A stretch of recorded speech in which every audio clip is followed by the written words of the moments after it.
where their minds are. Yeah, and the reason why I'm not endorsing the Labour Party.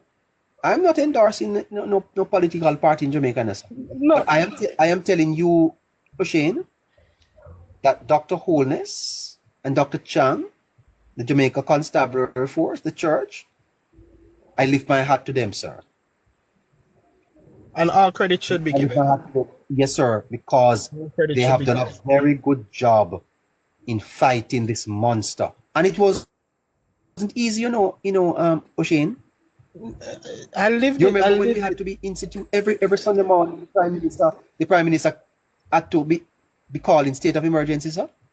I saw him Yeah, crying in Portmore, I, Holness, I, sir. neighbor, when when He when we can't got sleep. He can't sleep at night time. He can't sleep at night time, sir.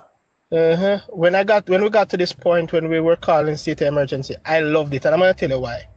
When I was a teenager, I grew up in the garrison, or I grew up in Waterhouse, to be specific. And in order, my mother moved out because her her desire was for me to not get entangled in that type of behavior. So she moved out of the garrison so that I could not be surrounded by that. You understand?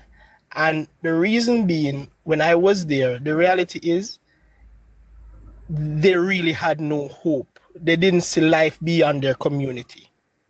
My brother, I will tell you a personal story. A young man came to me one day.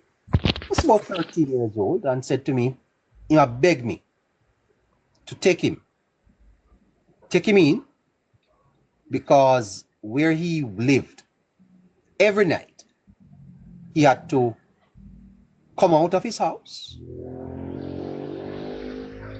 They would put guns in his hand and push him through windows. And he said, "Sir, if you don't take me, I'm going to die." And I said, I can't take you like this, you, I can't.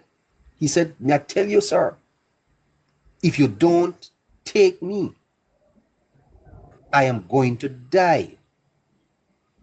And his mother called me and said, "Ma, beg me, keep him for me, cause the boy I go dead." Eh? And I can tell you of stories, sir. But I will in another week or so. Yeah, neighbor, and that is why I, Go I recharge, am go get your own forecasting. and that is why for me, I am excited at the direction we're going now as a country, because my memory of what we were like, I don't want us to go anywhere near that. There's a